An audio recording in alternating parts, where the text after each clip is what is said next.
Welcome back to another episode of Revealed Apologetics. I'm your host, Eli Ayala, and today I want to do this brief video to discuss the issue of free will and the debates on libertarian free will, compatibilism, the whole issue of Calvinism and non-Calvinist positions, and you have the incompatibilism position, libertarian free will, all these sorts of things. I want to kind of discuss and define some key terms in a way that is not scholarly and really hard to understand. I'm going to try my best to do that. And so I'm going to define some key terms that I think are important for people who don't really have experience in talking about these things in any depth. I want to kind of provide kind of an easy to understand definition or definitions of key terms in these sorts of kind of free will debates,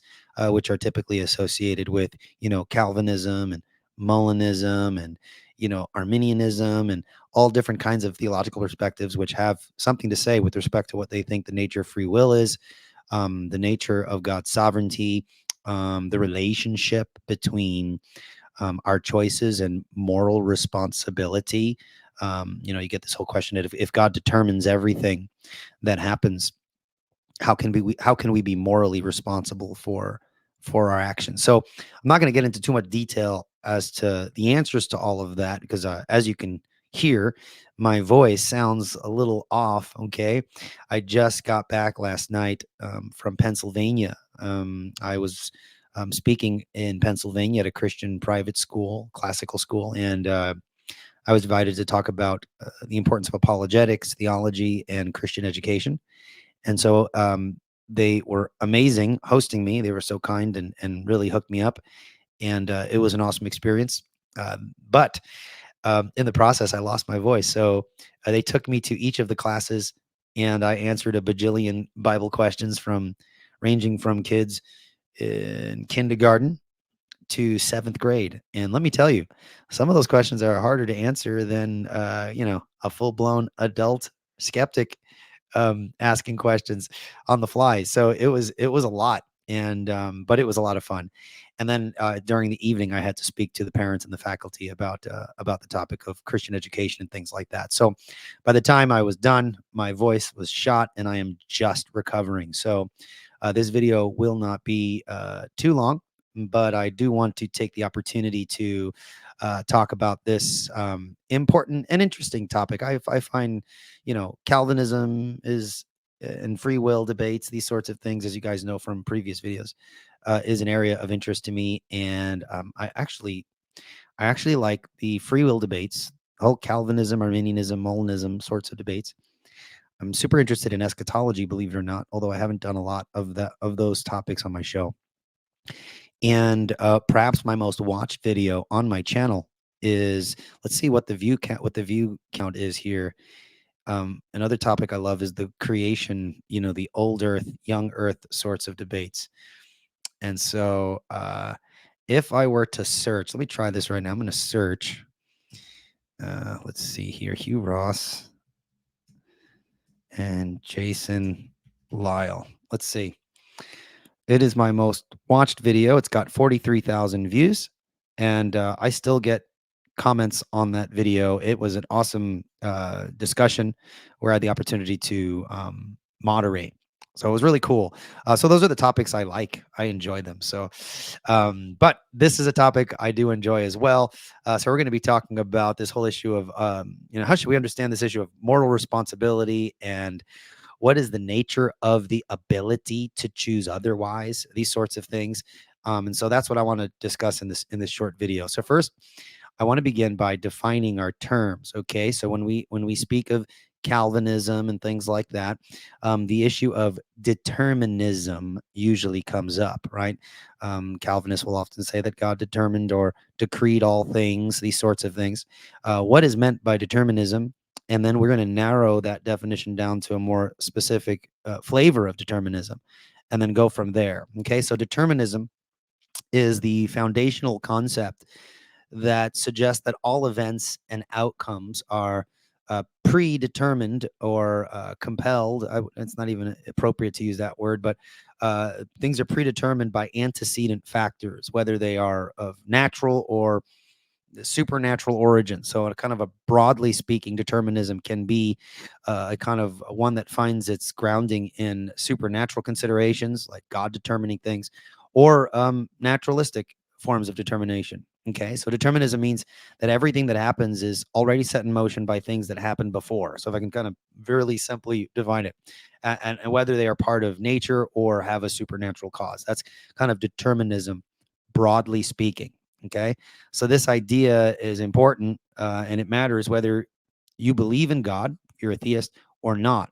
Okay, it's because what makes things happen could either be God's plan, if God exists, right, or it could just be how things work naturally. So if God doesn't exist, you still have various flavors of determinism to consider. Now, um, theological determinism is a particular flavor of determinism, and if I can just define it simply, theological determinism is the idea that God providentially determines everything that comes to pass, including human choices. Okay, pardon one second.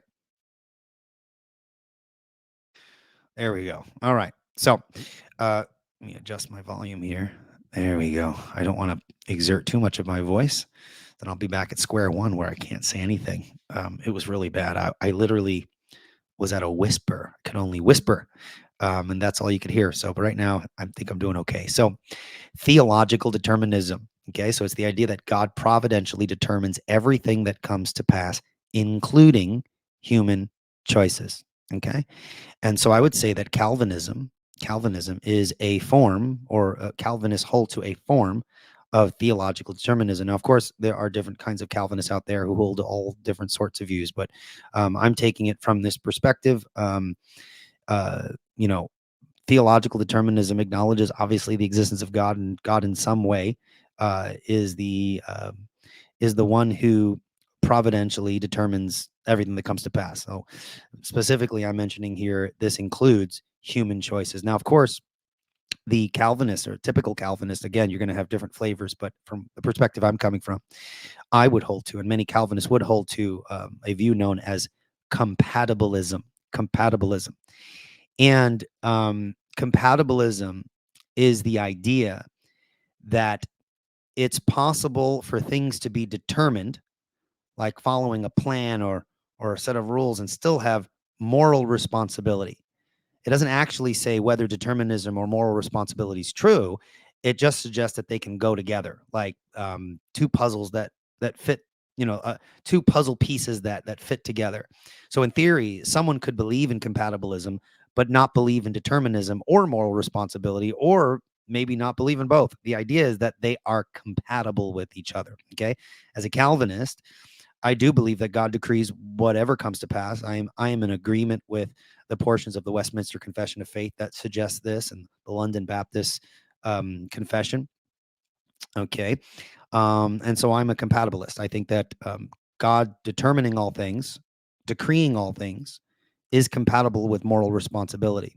Okay, now compatibilism should be drawn in distinction to the view known as incompatibilism. Incompatibilism.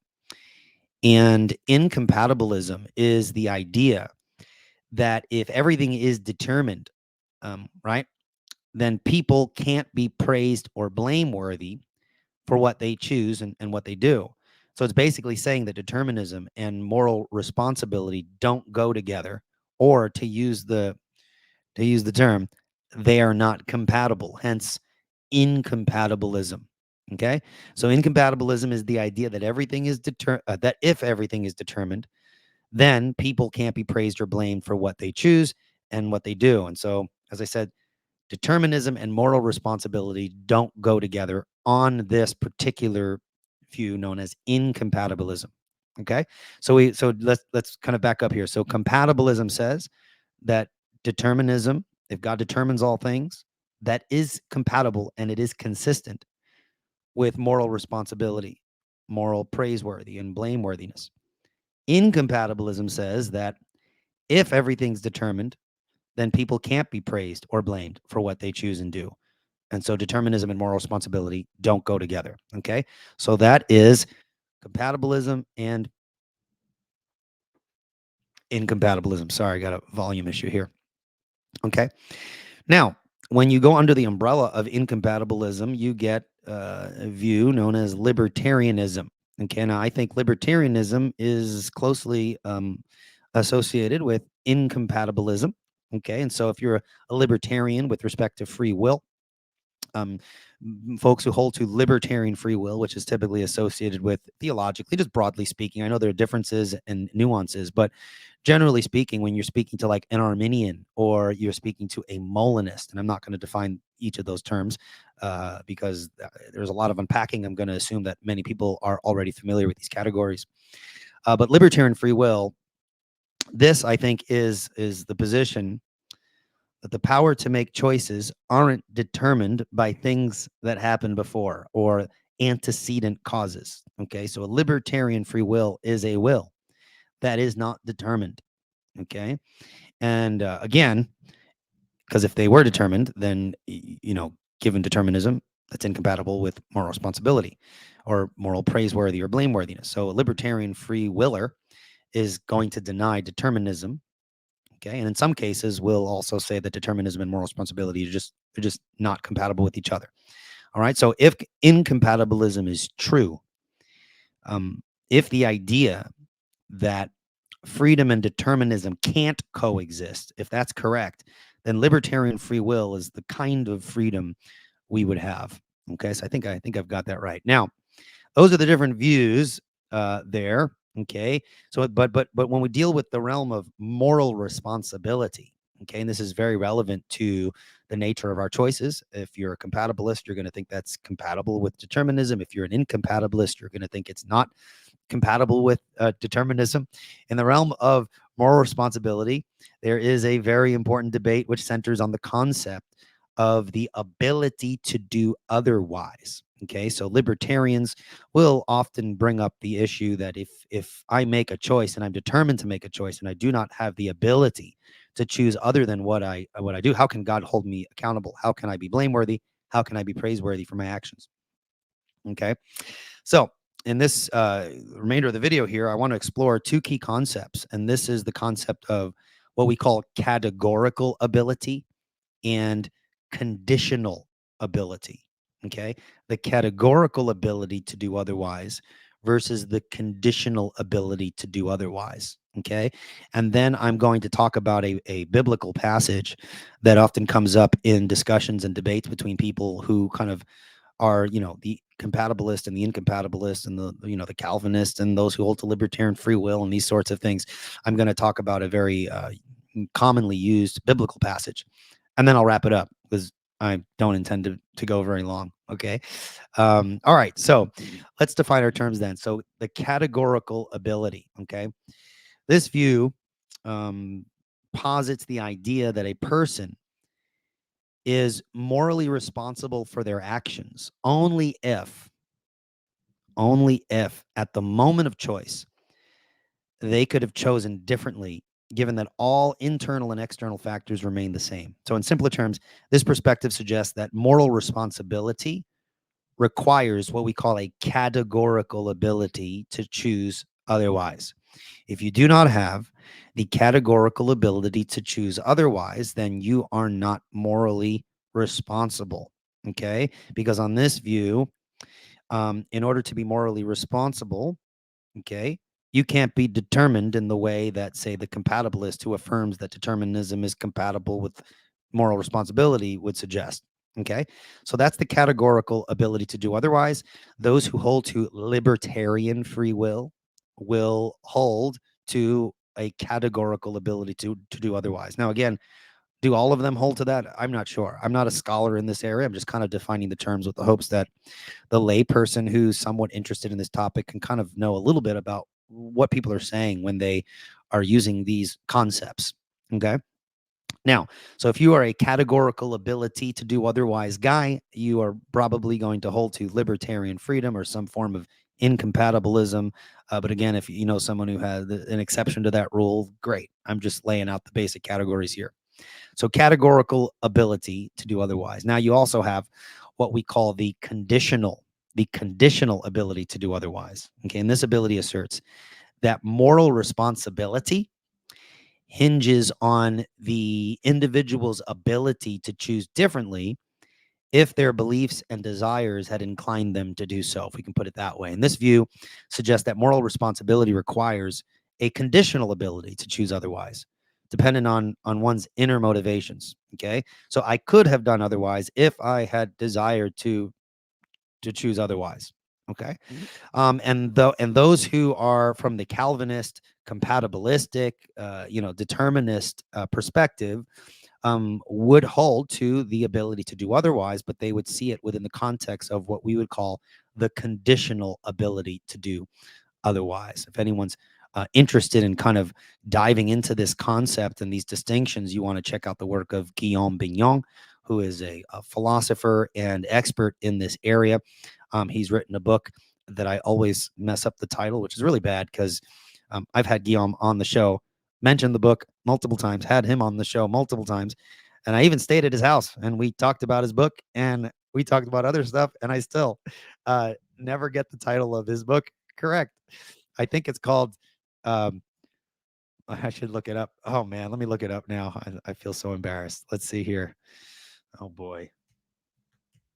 I think it's called Blaming God, Excusing Sinners, or Excusing Sinners and Blaming God.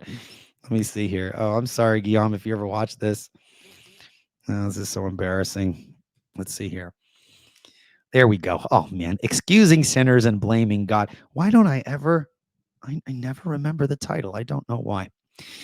Anyway, but if you want to get into deeper analysis of these concepts and how it relates to Calvinism and the problem of evil and these sorts of things, Excusing Sinners and Blaming God, the full title is A Calvinist Assessment of Determinism, Moral Responsibility, and Divine. Let's cut off here.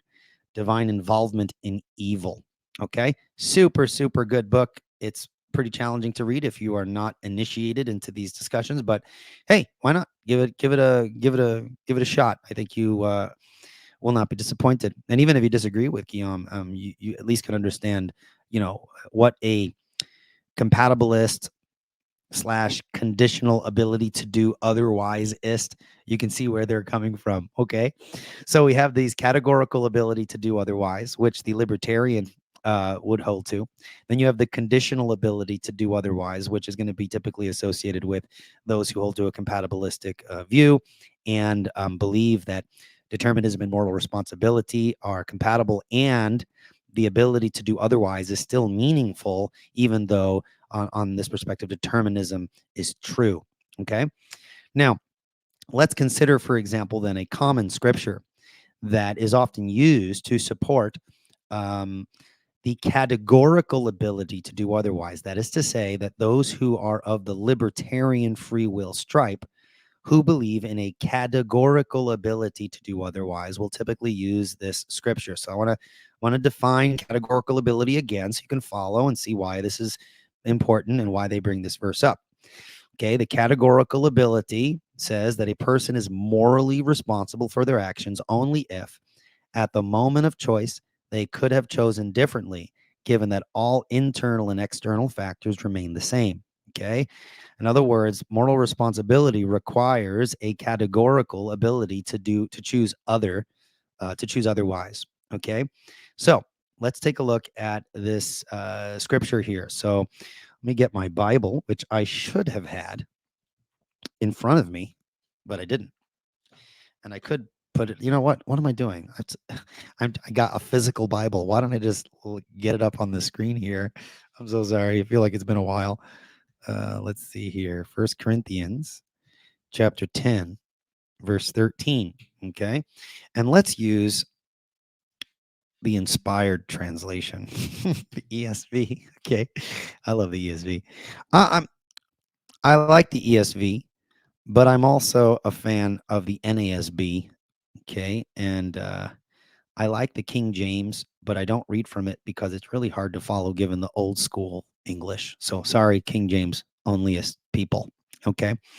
All right. So Let's take a look. So the person who holds to libertarian free will, who holds to a categorical ability to do otherwise, will typically use the verse, the scripture, 1 Corinthians chapter 10, verse 13. And they use this to show that that the believer has the ability to choose other than what or he has the ability to choose something other than the sin that is presented to him. So 1 Corinthians chapter 10, verse 13 says this: no temptation has overtaken you that is not common to man. God is faithful, and he will not let you be tempted beyond your ability. But with the temptation, he will also provide the way of escape, that you may be able to endure it. Okay, so there it is. God is faithful, and he will not let you be tempted beyond your ability. But with the temptation, he will also provide the way of escape. In other words, you have the ability to escape when temptation is presented to you. So you have a choice to fall into the temptation, but God has provided a way out of falling into that by giving you a way out, right? And so this is often used to support the notion of the categorical ability to do otherwise. Okay. Now, um, let's see here. Let's see. We define those terms. Now, I think it's important if we consider 1 Corinthians chapter 10, verse 13, which states that God does not allow temptations beyond what individuals can bear and provides a way of escape, right? Some argue that this verse supports the idea of the libertarian, incompatibilist, categorical abilityist, suggests that this verse supports the idea that someone has the categorical ability to do otherwise. But I think this is very important to kind of point out that it is important that we do not argue that a verse says more than it actually does. And so this is a warning to those who are trying to find categorical ability to do otherwise in this passage, and a Calvinist, compatibilist, conditional ability to do otherwise is to use this verse too to support what their position is. We want to be very careful that when the Bible is written, it's not specifically written with the same questions that we're grappling in today with, right? So while this particular verse does in fact touch on the ability to choose otherwise, it is addressing that for sure. It does not necessarily align with a categorical ability perspective. In other words, it doesn't imply that in an unaltered situation, a person could have chosen differently. It simply assures us that there is a way out when facing temptation. Okay. Now, on the other hand, this passage doesn't explicitly support the conditional ability perspective either. It doesn't specify the exact nature of the ability to choose otherwise. It merely is assuring us that a way out exists in some manner. And so this passage doesn't offer substantial support for the categorical view of ability or the conditional view of the ability to choose otherwise. And so what's my point here? Okay, we've defined the basic categories. We defined kind of the basic points, and hopefully I've defined them somewhat correctly. I know that there's so much nuance that matters. The nuance in these debates are the sorts of nuances that matter. And so, again, I know that someone can correct me on my particular definitions, but I tried my best to be as accurate as I can. What's important in these debates between Calvinists, determinists, libertarians, Arminians, Molinists, we want to be very careful when we are using scripture to support a view that we do not make a scripture say more than it's actually saying. Okay. So when someone brings up, for the Calvinists, this is my bone to the Calvinists because I'm a Calvinist. When someone says, well, 1 Corinthians chapter 10, verse 13 teaches clearly that we have the ability to do otherwise, you're going to need to point out to them that this passage does in fact talk about the ability to do otherwise, but that there are two very important considerations with respect to the nature of the ability to do otherwise. Is a very widely discussed concept. And so the ability to do otherwise can be seen in two very important ways within the categorical ability to do otherwise context and the conditional ability to do otherwise context. Now, which one is correct? Okay, I hold to a conditional ability. I do not believe that the categorical ability to do otherwise is a necessary feature for moral praiseworthiness and blameworthiness. Again, I'm not going to get too much into my reasons why. That's not the point of this video.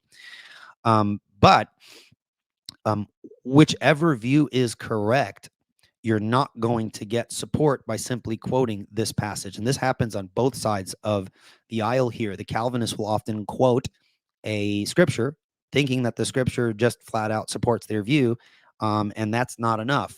Okay. In many contexts, and of course, I have no problem with proof texting to some degree. Obviously, there's nothing wrong with quoting a passage and strongly suggesting in the quotation of that passage that it supports a view, but you're going to have to get into some of the details. And so, again, not the topic of this video, but it's not going to be enough for either side to simply quote passages that they think support their view.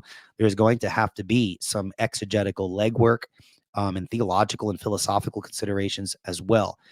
But all of that is done within the context and boundaries set up by the scriptures themselves. And this is why we want to be very careful as Calvinists, who tend to be very textual based. And that's true even if you disagree with our conclusions, right? In my experience, at least, Calvinists tend to be very textually driven and theologically driven. But we need to allow the text to define the categories we use and create the boundaries with which our philosophical speculations function in. So I don't believe that it's wrong, and I do believe it's unavoidable that we are, especially when we're discussing the nature of free will and the ability to do otherwise and all these other sorts of things. I think it's necessary that we are engaging in some form of philosophical reflection and consideration. But we want our philosophical considerations and reflections and analysis to be guided by the boundaries that are set up within Scripture itself. Okay, it reminds me of that passage in Colossians, not being deceived by vain philosophies. The Bible does not condemn philosophy, but rather it condemns a particular kind of philosophy. And so it's very important that we have our philosophical musings kind of caged in, so to speak, within the boundaries that Scripture sets for itself. And so just summarizing these different concepts: determinism, generally speaking, theological determinism, compatibilism, incompatibilism, libertarianism, defining those terms as I defined them at the beginning of the program here, and considering this idea of the ability to do otherwise. You want to, if you're kind of jumping into these debates, you want to be familiar somewhat with the nuances of these terms and the variations within those categories, and with respect to how people explain their positions and who holds to what, whatever. You want to consider those details when you are engaging the libertarian, the incompatibilist, vice versa, and really kind of engaging what you think the Bible is saying with respect to which view is more strongly supported. Okay, you're gonna have disagreements. Some people think that the Bible does pull in one direction or the other. And you have other positions where the people say the Bible is underdeterminative with respect to which position is correct, and that's fine. People have that position as well. But when we're engaging in these discussions, we just want to be familiar with some of those key concepts and nuances within the discussion. Okay, so hopefully, again, we're right just under a half hour here. I can't go too much because of my voice.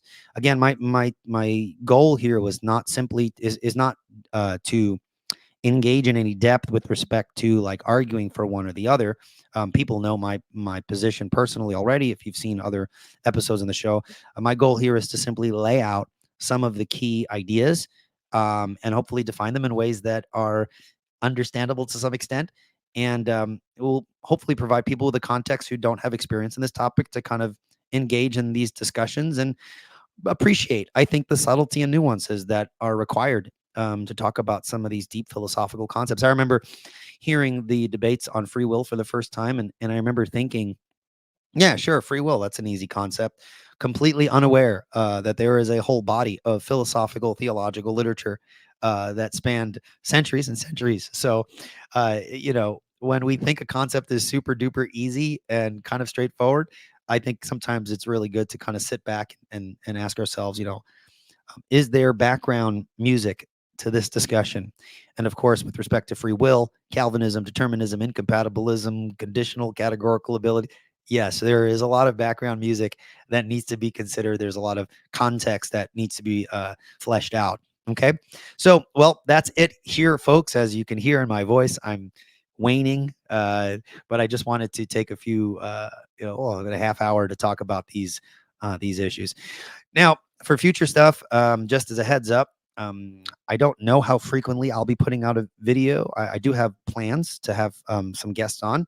It's all going to depend on my voice. But next month, the beginning of November, I'll be flying out to Kansas to speak at a conference in which I have been asked to discuss the importance of apologetics, how to engage Roman Catholics, and atheists. So atheism is kind of in my wheelhouse. Roman Catholicism, it's not my main wheelhouse. So it's going to require me to do some extra kind of digging as I prepare. So a lot of my time will be occupied with preparation for that. But I will try my best to continue to chug out some videos. Maybe little shorter videos like this. I mean, I don't know. Some people like the long form stuff, and other people like, you got a half-hour drive into work and you like something like this. So, but there you go. All right. Well, if you have